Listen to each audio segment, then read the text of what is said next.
Meus amados irmãos em Cristo, a paz do Senhor Jesus, eu sou o professor Hermano Campos, evangelista da nossa Assembleia de Deus Montes, e nós vamos hoje, nesse vídeo, nós vamos abordar a lição de número 2 do terceiro trimestre de 2020 da nossa Escola Bíblica Dominical, revista Adultos.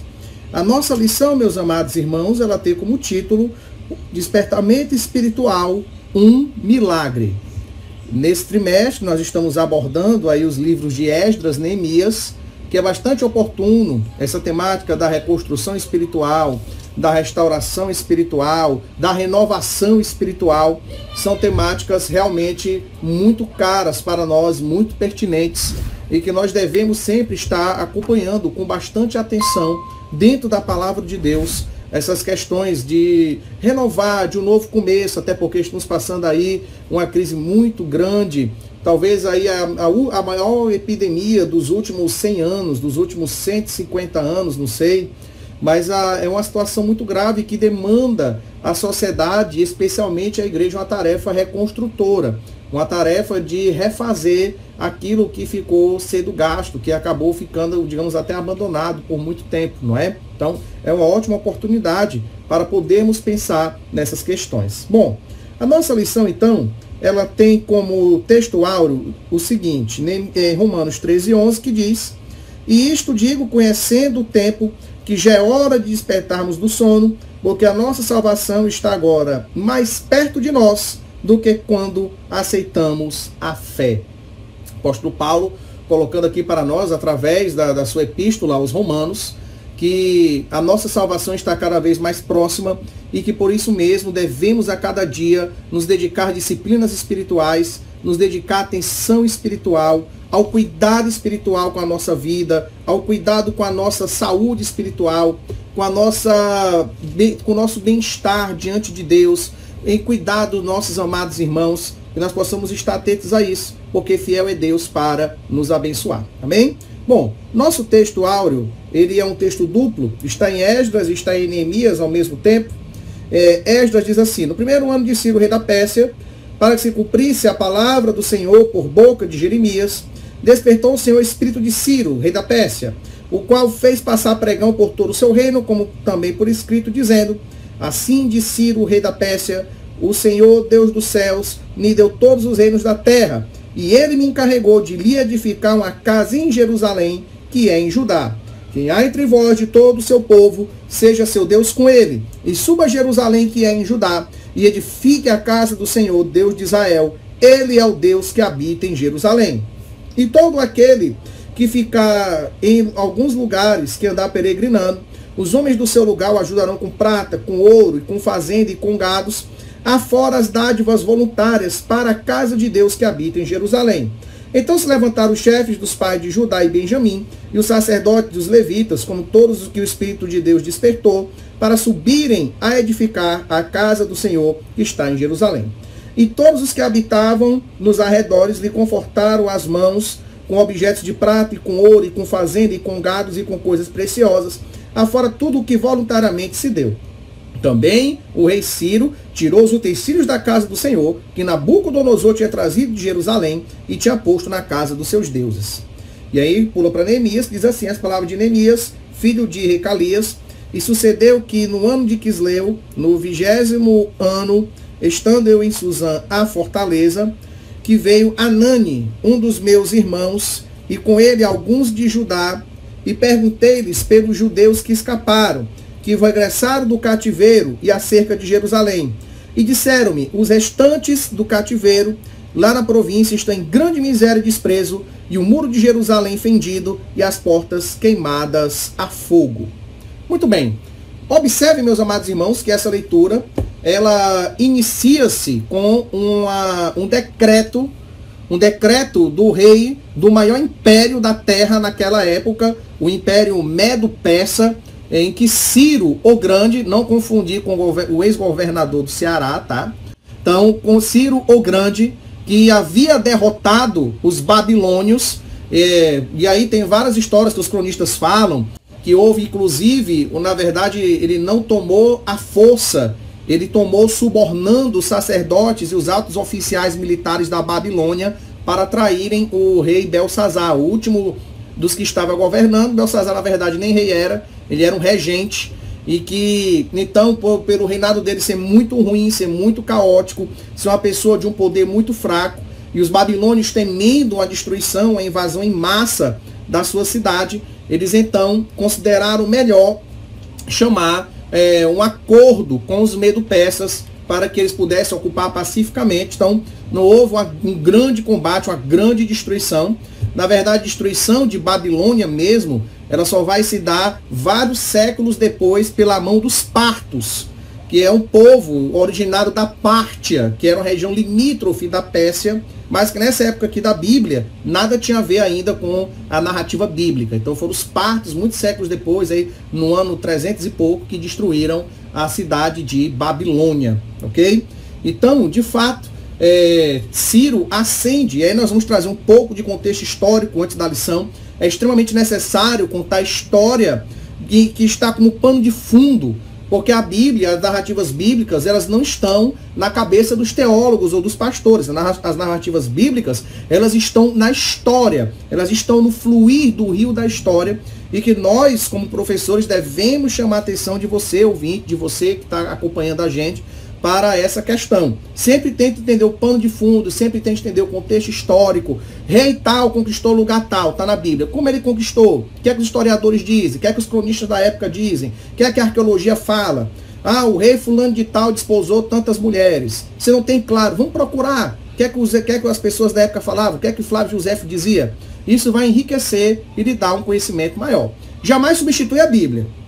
Infelizmente, eu já vi esse erro, lamentavelmente, de pregadores que não pregam o texto bíblico e pregam histórias extrabíblicas. Isso é um crime do ponto de vista da homilética. Na verdade, isso serve de pano de fundo. A história da Bíblia, ela é a história da Bíblia. Ela não deve ser substituída por isso. Mas com pano de fundo histórico, você vai ter uma maior compreensão. Você vai ter uma compreensão mais facilitada daqueles acontecimentos e daqueles fenômenos que já ocorreram aí há tanto tempo atrás, não é? Então, o reinado desse homem, né, que na verdade, como eu digo a vocês, não era um reinado efetivo, era uma regência. Fala-se do rei Nabonido, que teria sucedido, seria um dos descendentes de Nabucodonosor, e que esse Belsazar seria digamos assim, um descendente que estaria governando ali temporariamente a Babilônia, e que justamente pela sua corrupção e pelo seu reinado muito tenebroso, ele acabou trazendo desgraça sobre o próprio reino da Babilônia. E com tudo isso, com a conquista de Ciro, conquistando a capital, e através das negociações que eu já mencionei agora há pouco, os persas então tomam a Babilônia e, por conseguinte, tomam todas as áreas que eram do antigo Império Babilônico. Então Ciro, ele é considerado por grandes historiadores, por exemplo, o Jacques-François Rollin, que escreveu a famosa coleção dos anos 70, muito antiga ela, o Historama. Ele coloca que Ciro ele criou o primeiro império universal. Ciro, ele teria sido o primeiro globalista da história, o primeiro homem que pensou no império que incluísse de fato, efetivamente, multidões de nações, e que essas nações tivessem um ordenamento, um estatuto jurídico próprios, e que mantivesse a sua autonomia, contanto que formalmente se submetesse ao poder persa. E aí você já tem uma diferença significativa entre o domínio do Ciro e, por conseguinte, dos medo-persas, em relação aos babilônios e principalmente em relação aos assírios, que eram impérios calcados e baseados na violência, na deportação, na mutilação, nos assassinatos em massa, no genocídio, nos impostos extremamente abusivos que eram cobrados das populações, na negação da autonomia das nações, na negação, inclusive, da religiosidade das nações dominadas. Então, esse domínio de mão de ferro, tanto pelos babilônios, como pelos assírios, ele trouxe o efeito reverso, que foi a rebelião dessas nações. Os judeus não se rebelaram, mas muitas nações deportadas pelos babilônios se rebelaram. Muitas nações que foram humilhadas, massacradas pelos assírios, se revoltaram, né, há tempos mais atrás. Então, quando Nabucodonosor, quando Ciro ascende ao poder, por volta de 535 a.C., quando ele ascende ao poder nesse ano, 535 a.C., ele então já tem em mente a ideia de criar um império que procurasse respeitar a autonomia dos povos dominados. E a primeira política que ele fez foi a repatriação dos povos deportados. A gente conhece na Bíblia a história dos judeus que voltaram para sua terra. Mas na verdade ele fez isso com todos os povos do Império Persa. Então isso inclui todas as nações que os babilônios tinham deportado. Professor Hermano, quer deportar? Você tirar um povo inteiro do seu lugar de origem, da sua raiz, e botar em outro lugar, nada a ver. Então Ciro mandou todo mundo voltar para os seus lugares de origem. Ciro ordenou a volta desses povos para os seus locais de origem. Ciro ordenou inclusive que os santuários dos deuses desses povos fossem também reconstruídos e que o governo dele doaria e subvencionaria a reconstrução dos santuários e das cidades. Então Ciro, com isso, com essa medida simples, ele ganhou grande popularidade em todo o território do antigo Império Babilônico. Porque Ciro, diferentemente de Nabucodonosor, de Senaqueribe, ele não foi visto por aquelas nações como conquistador. Ciro foi visto como libertador. Daí ele ser um homem tão inteligente, tão estrategista. Além disso, ele fez uma divisão administrativa extraordinária, que aparece inclusive no livro de Daniel, em que ele divide o seu reino em satrapias. Segundo o livro de Esté, são mencionados 120 satrapias. Os gregos mencionam apenas 26. Mas entre os gregos e Esté, você tem aí pelo menos uns 60, 70 anos, né? Então, pode ser que tenha havido mudança. Mas ele dividiu em satrapias, em unidades administrativas, como se fossem os estados da federação no Brasil, ou as províncias da Argentina, os departamentos da Colômbia ou da França. E nessa divisão administrativa, tinham governadores que eram escolhidos, não pelo povo, mas eles eram escolhidos com a aquiescência do povo. Não eram colocados governadores impopulares. Não eram colocados governantes que a população rejeitasse. Então, eles tinham todo um cuidado jurídico-administrativo até com os povos dominados, que é algo até inédito na história. Você não vê, antes de Nabucodonosor, estou aqui só lembrando de alguns detalhes, você não vê, pegar aqui só uma coisinha, você não vê antes de Nabucodonosor nenhum rei ou imperador fazendo isso. O domínio geralmente era na forma mais brutal e violenta possível. Ao passo que o Ciro, ele foi o primeiro, ele foi o que inaugurou o que a gente poderia chamar de soft power, não é? Hoje é um termo muito comum, usado pela política internacional das grandes e poderosas nações, Estados Unidos, China, as potências europeias, a Rússia, que é justamente você não usar o confronto, usar o exército, usar arma, usar força logo de primeira, não. Eles procuram se utilizar das negociações, da diplomacia e da apresentação de vantagens para aqueles povos dominados, e só apenas em caso de grande rebelião, esgotadas todas as possibilidades de negociação, é que haveria de fato uma invasão violenta e cruel. E os persas não deixaram de fazer isso. Mas comparadamente com os babilônios, os assírios foi muito menos, não é? Então, ele foi um administrador super eficaz, inteligentíssimo, um belíssimo estrategista e, portanto, ele conseguiu um apoio muito grande dos povos dominados, dentre eles o povo judeu. E aí a gente entra na Bíblia.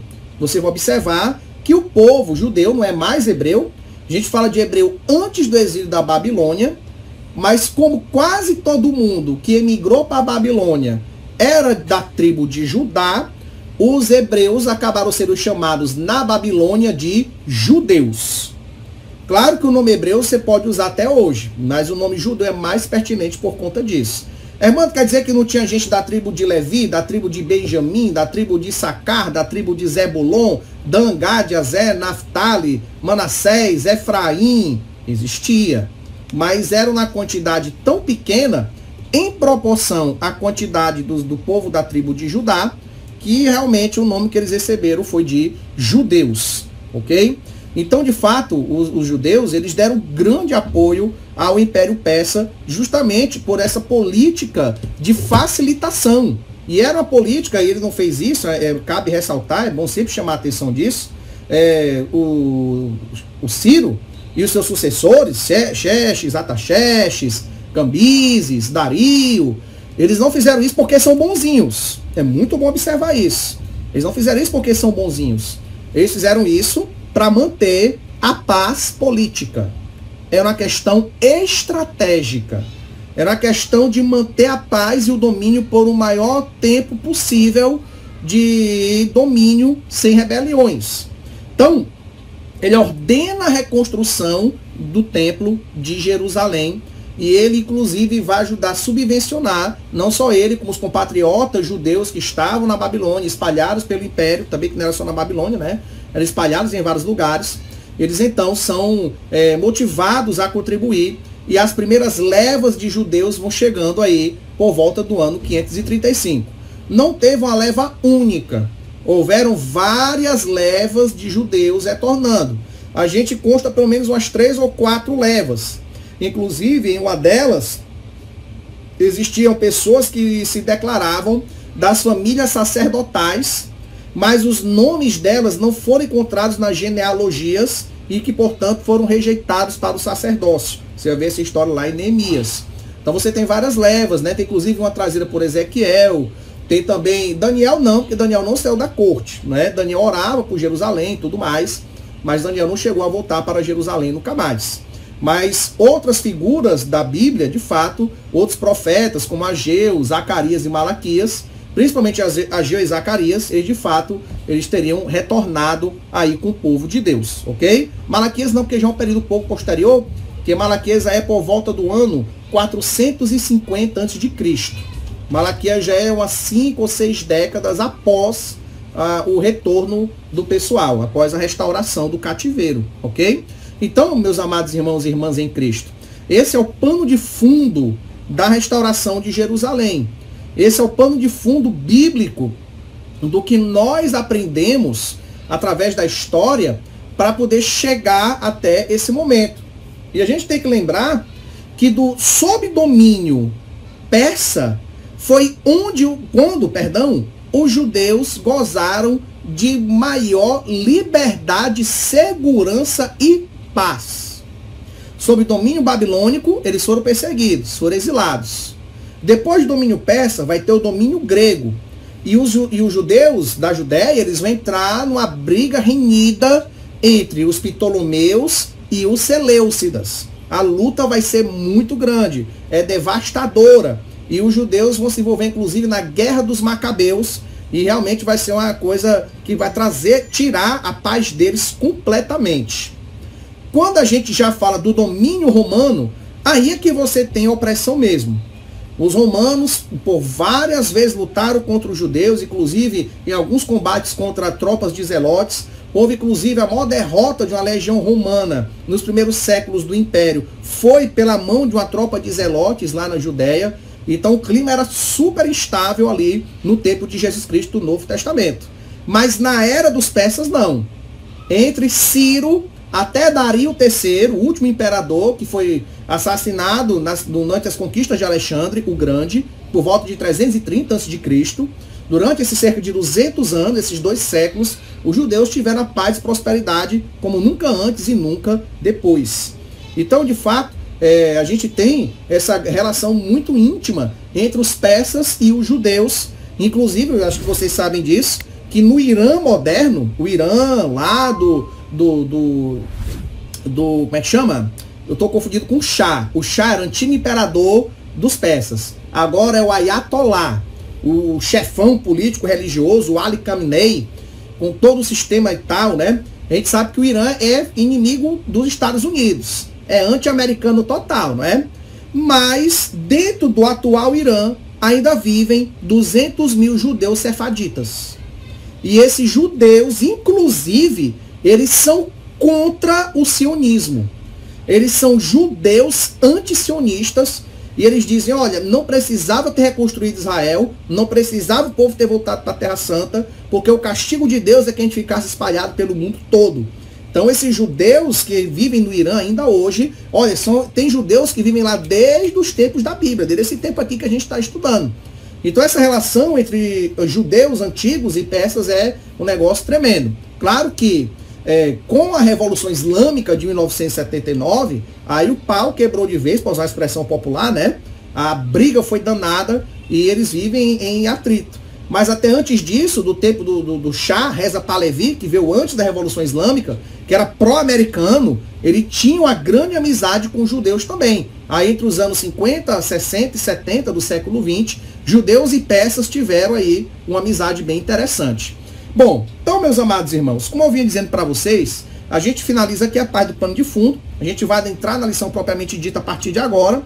A gente vai observar o seguinte, primeiro ponto, que ele aqui, pelo que eu estou vendo, ele não tem subpontos, ele é apenas uma grande verdade espiritual. Ele coloca que o despertamento espiritual emana do próprio Deus. E o texto diz assim, do primeiro ano de Ciro, despertou o Senhor Espírito de Ciro.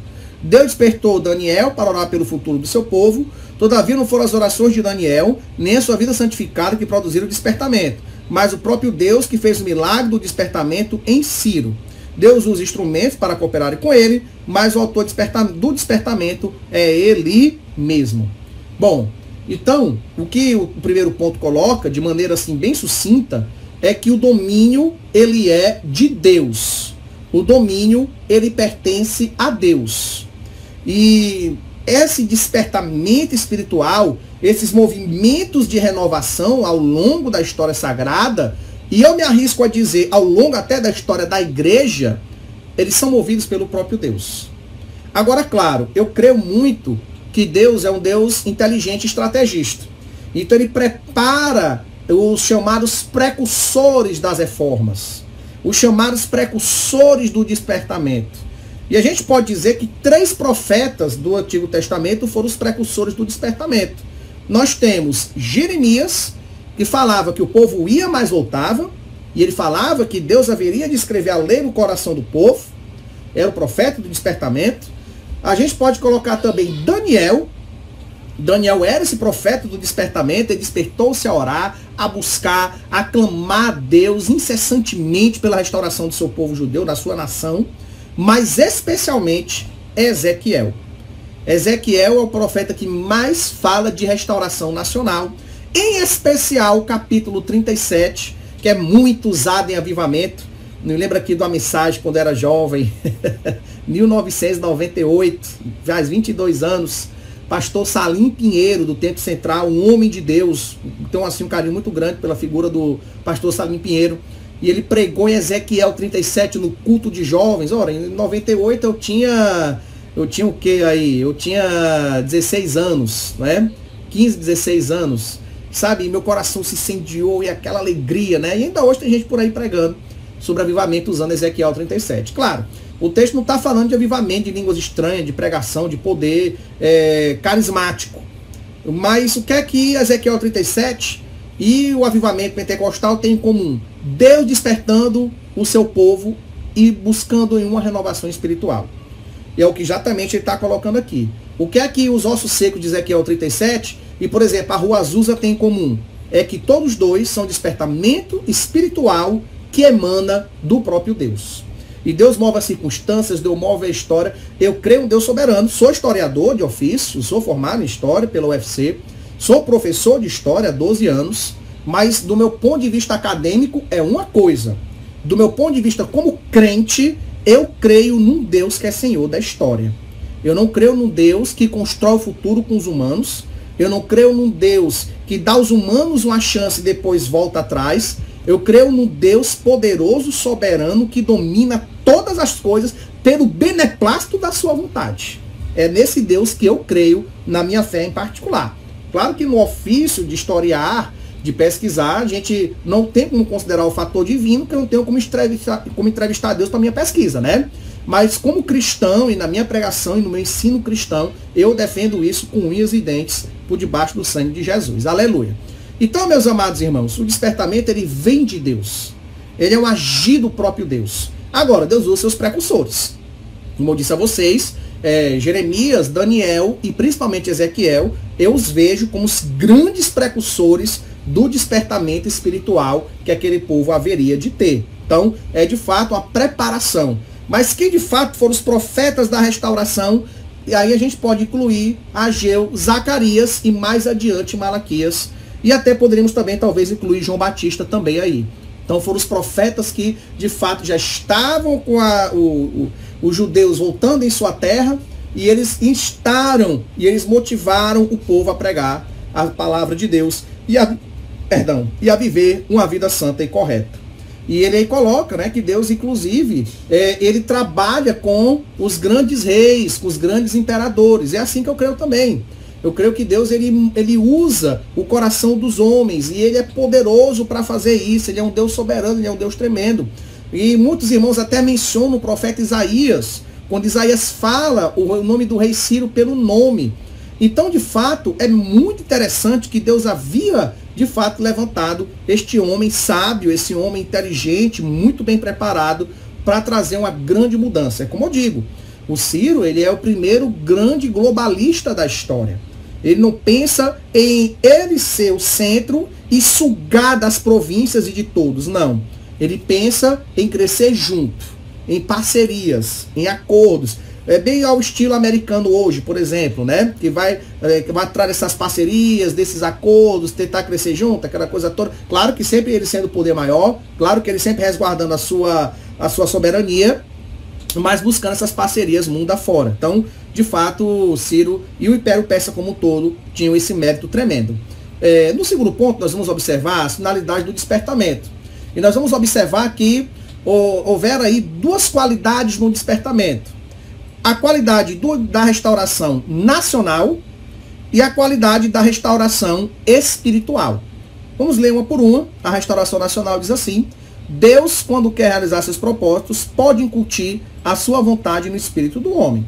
Foi assim que ele fez com Ciro. Embora fosse rei de uma nação idólatra, a gente tem que lembrar aí que Ciro, ele era praticante do zoroastrismo, do grande mestre Zendavesta, que preconizava uma cosmologia dualista. Existiria o Deus do bem, que é o Ahura Mazda, que é representado, nós vamos já colocar o símbolo dele aqui, o Ahura Mazda, que era o Deus do bem, representado pelo fogo, e Ahriman, que era o Deus do mal, representado por uma serpente. No Oriente Médio, a serpente sempre vista como um símbolo do mal. E nas várias mitologias e religiões do Oriente Médio, a cobra é vista dessa maneira. Já entre os gregos, não. Curiosamente, a cobra entre os gregos é vista como símbolo de cura. Tanto é que tem o mito do Esculápio, tem o mito dos curandeiros, que conseguiam, através do poder das cobras, curar as pessoas de diversas doenças e tal. Então tem toda uma história bem interessante. Bom, então, como eu vim dizendo para vocês, essa mitologia dos persas era dualista. Existia o Deus do bem e o Deus do mal. E tudo que é bom vem de Ahura Mazda, vem de Hormuz, e todo mal vem de Ahriman. E das lutas entre os dois, os caminhos da vida das pessoas eram traçados. Então, o Ciro, pessoalmente, ele era o seguidor dessa religião. E essa religião, inclusive, existe até hoje. Eu já coloco umas imagens aqui para vocês também. Ainda existem hoje cerca de 150 a 200 mil praticantes do zoroastrismo no moderno Irã. A gente diz isso porque criou-se muita ideia de que o Irã é uma nação que odeia tudo e todos, né? Mas eles lá têm as suas singularidades e particularidades. Lá eles toleram os cristãos, contanto que não prega evangélico, se pregar já viu, né? Mas se você ficar lá só adorando a Deus na sua casa, não tem problema. Eles também têm judeus dentro do seu território e tem ainda os zoroastristas lá, que praticam essa religião até hoje. Então, é bem interessante quando a gente analisa essa religião dele, porque ele não era judeu. Agora, como imperador, na qualidade de imperador, ele era o tipo do cara como os marinheiros do navio de Jonas. ele estava clamando para todos os deuses. Na visão de Ciro, quanto mais deuses ele rogar, melhor. Quanto mais divindades forem solicitadas para abençoar a figura do Ciro e do império, para ele melhor. Então ele incentiva essa prática da religião dos judeus. Irmão, será que teve influência do profeta Daniel em aconselhar Ciro, o rei da Pérsia, a restaurar o judaísmo? Não é impossível de ter acontecido. Biblicamente falando, não é impossível que uma figura como Daniel, como alto conselheiro, possa ter aconselhado Ciro. É possível que o testemunho de Daniel tenha impactado Ciro e ele tenha se admirado da capacidade extraordinária do Daniel. Também é possível. E ter visto que aquilo tinha a ver com a sua fé judaica, também é possível. Mas todas ficam no campo da especulação, porque nós não temos como provar nada disso, ok? Mas Deus usou aquele homem para a restauração nacional. Os hebreus, quando Nabucodonosor os exilou à Babilônia, eles perderam a sua nação. Eles perderam a sua identidade nacional. Eles foram desarraigados. É como uma árvore arrancada pelo tronco. Eles foram destruídos como povo. Mas Deus, pelo seu poder tremendo, pelo seu poder magnífico, ele usa essa figura histórica, extraordinária do imperador Ciro da Pérsia, e ele então restaura a nação judaica. Ele determina, como eu disse agora há pouco, ele determina a volta dos judeus para Jerusalém. Claro que era a volta voluntária, você vai ver lá no decreto de Ciro, não é compulsória, vai quem quer, vai quem tem vontade, vai quem tem esse desejo, para justamente não ir pessoas obrigadas, que seria uma segunda deportação, não é? Para ir obrigado. E eles então receberam toda a ajuda, todo o apoio para reconstruir. E qual foi o símbolo da restauração nacional? Foi a restauração dos muros de Jerusalém. Nós vamos estudar mais adiante. Tem toda uma série de lições espirituais que podemos aprender na restauração das muralhas de Jerusalém, mas ela representa simbolicamente, né, uma restauração nacional do povo de Deus. Eles voltaram a ter governo, voltaram a ter administração, voltaram a ter governantes dos próprios judeus, e ali de fato Deus os abençoou, poderosamente. Bom, nós temos também a restauração espiritual.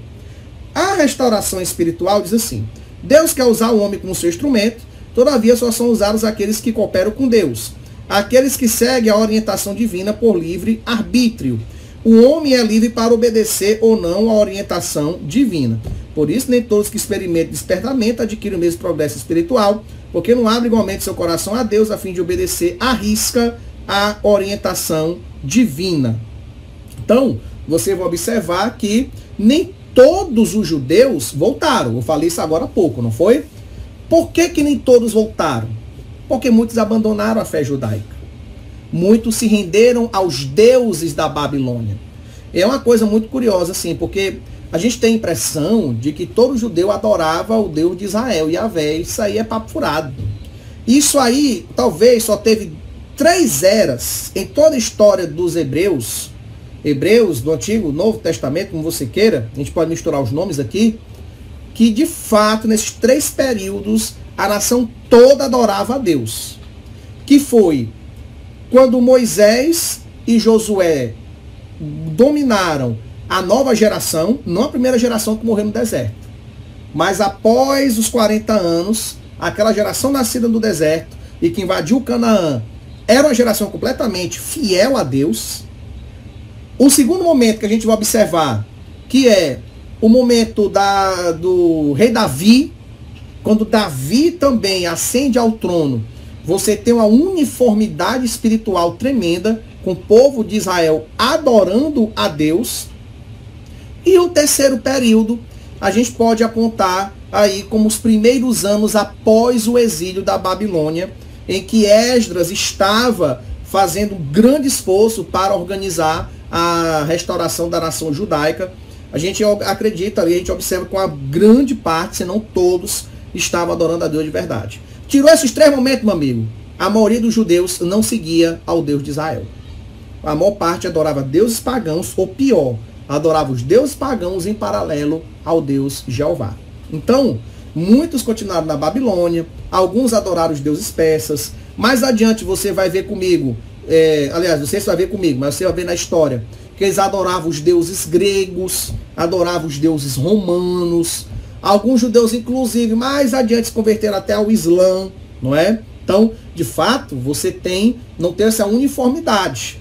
Mas Deus, ele age no coração daqueles que verdadeiramente estão sendo chamados por ele e atendem esse chamado.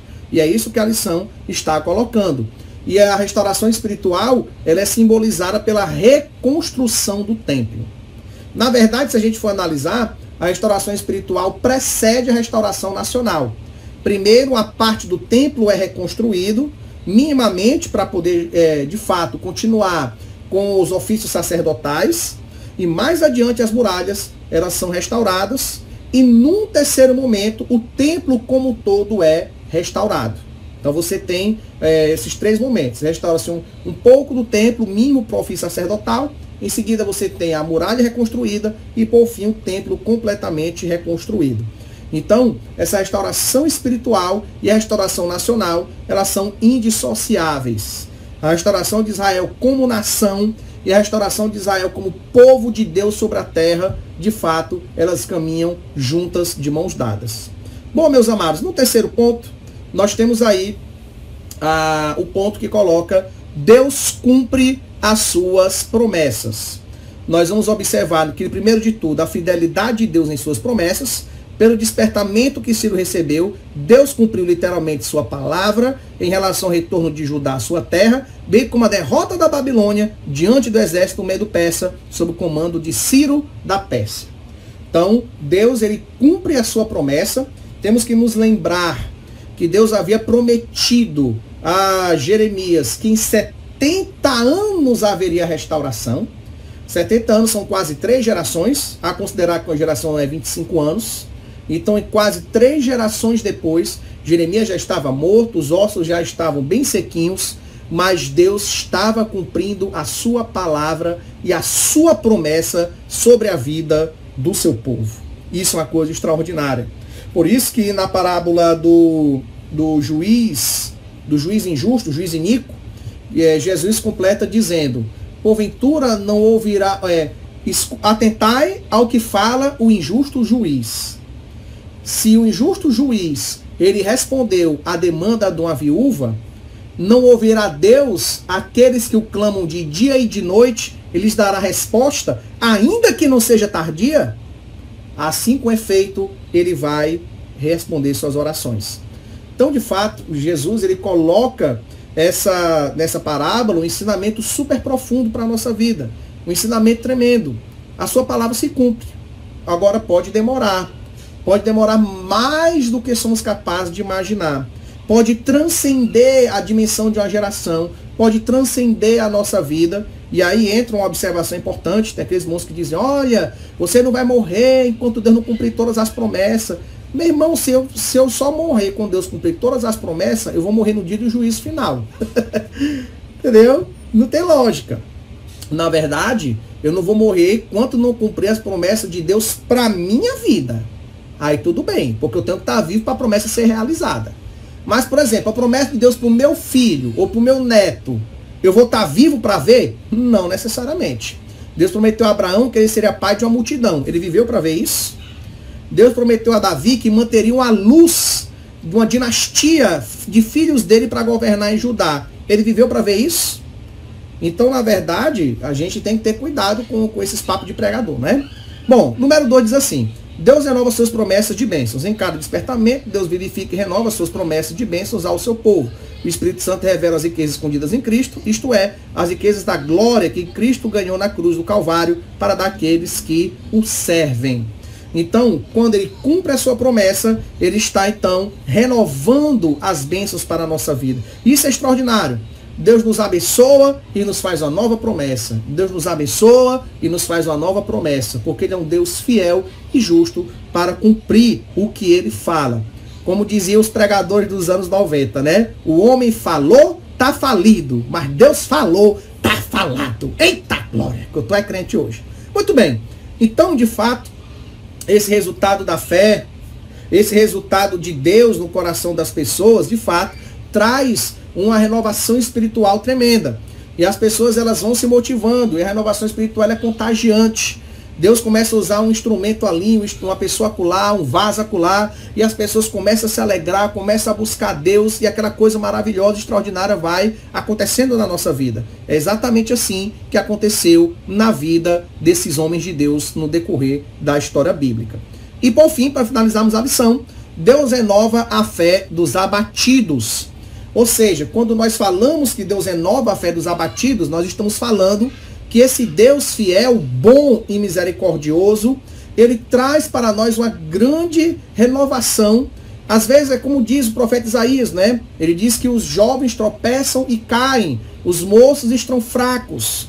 Mas ele diz que os que esperam no Senhor renovarão as suas forças e subirão com asas como águias, andarão e não se cansarão, correrão e não se cansarão, caminharão e não se fatigarão.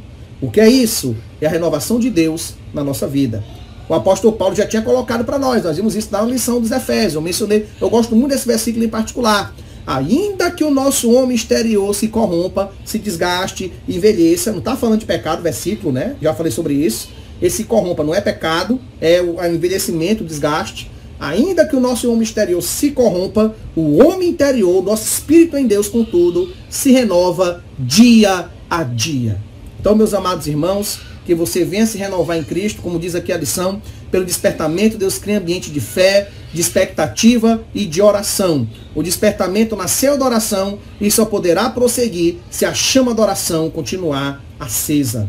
Então, que nós continuemos buscando em Deus a renovação, que nós continuemos buscando em Deus a renovação espiritual, que continuemos a buscar em Deus o seu poder, a sua graça, a sua misericórdia, porque fiel e poderoso é Deus para nos abençoar. Então, meus amados irmãos, eu agradeço a atenção em nome de Jesus, que Deus venha dar graça à sua vida, venha lhe renovar, venha lhe fortalecer. Deus está contigo no momento da dificuldade, não desespera, não desanima, porque na hora certa Ele age como agir em favor do seu povo de Israel. Amém? Que Deus em Cristo vos abençoe.